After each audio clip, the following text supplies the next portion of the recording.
പരിചയപ്പെടുത്തുന്നത് അന്യം നിൽക്കുന്ന ഒരു പാലക്കാടൻ ഉൽപ്പന്നമാണ്. നമ്മുടെ കരിമ്പന വിശറിയാണ്.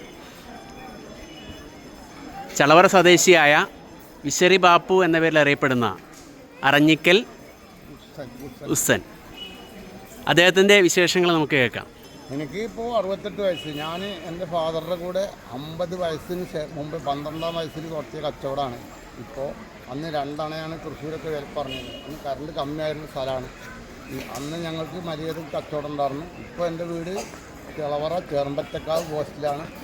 അതുകൊണ്ട് വിശറിക്കിപ്പോൾ അന്ന് വിൽക്കുന്ന 2 അണ, ഇന്ന് വിൽക്കുന്ന 120, 150, 100 അങ്ങനെ 3 സൈസായിട്ടാണ് വിൽക്കുന്നത്. അതുകൊണ്ട് കച്ചവടമൊക്കെ ഉണ്ട്, തിരക്കിടില്ല, ഗുണമുണ്ട്. ഇങ്ങനെ വിശറി വിറ്റിട്ടൊക്കെ ഗുണത്തിൽ തന്നെയാണ് ഇപ്പോഴും നടക്കണം. എന്തെങ്കിലും ബുദ്ധിമുട്ടുകളുണ്ടോ ഉത്സവപ്പറമ്പുകളിൽ? അതിപ്പോൾ ബുദ്ധിമുട്ട് പറഞ്ഞാൽ ഇപ്പോൾ നമ്മൾ ഈ പരസ്യ വിസ്തരി കൊടുക്കുമ്പോൾ ഞങ്ങൾക്ക് കച്ചവടം കമ്മി ഉണ്ടാവും.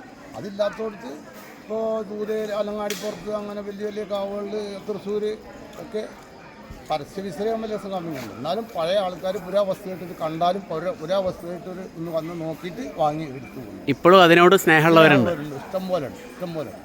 ഇത് പാരമ്പര്യമായിട്ട് കൈമാറി കിട്ടിയതാണോ? അതെ അതെ, 2 തലമുറ, മൂന്നാമത്തെ തലമുറയാണ് അത്. നമുക്കത് വിസ്തരി തൃശ്ശൂരാണ് അധികം വിൽക്കുക.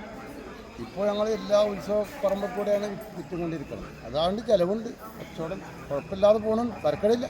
ഇവിടെ മുതലപ്പാറക്കാവിലൊക്കെ എല്ലാ വർഷം വരാറുണ്ടോ? എല്ലാ വർഷം വരാറുണ്ട്. ഇതിന് എങ്ങനെയാണ് അതിൻ്റെ നിർമ്മാണ രീതി? ഇത് പിന്നെ പച്ച കരിമ്പന പട്ട വെട്ടിക്കൊടുന്ന് വെയിലിന് വാട്ടി ഉണക്കി, പിന്നെ രാവിലെ മഞ്ഞിനിട്ട് മടക്കി മഞ്ഞൾ തേച്ച് നൂല് കൊണ്ട് കളർ കൊടുത്ത് അങ്ങനെയാണ്. പണിയൊന്നും അല്ലാതല്ല, മുതലർക്കം അല്ലാതല്ല, കിട്ടിയതൊക്കെ ഏതാണ്ട് ലാഭം തന്നെ. അതുകൊണ്ടാണ് ഇത് ഇപ്പോഴും വിടാതെ നിന്നുകൊണ്ടിരിക്കുന്നത്. പൈസ കിട്ടുമ്പോൾ നല്ല പൈസ കിട്ടുന്നത് നല്ല ലാഭത്തിൽ തന്നെ കിട്ടും. എന്തായാലും ഈ പ്രായത്തിലും ഇങ്ങനെ അധ്വാനിച്ച് ജീവിക്കുന്ന അങ്ങേപ്പോലുള്ള ആളുകളെ കാണുമ്പോൾ ഒരുപാട് സന്തോഷം. ആയിക്കോട്ടെ, അതുകൊണ്ട് നന്നായി.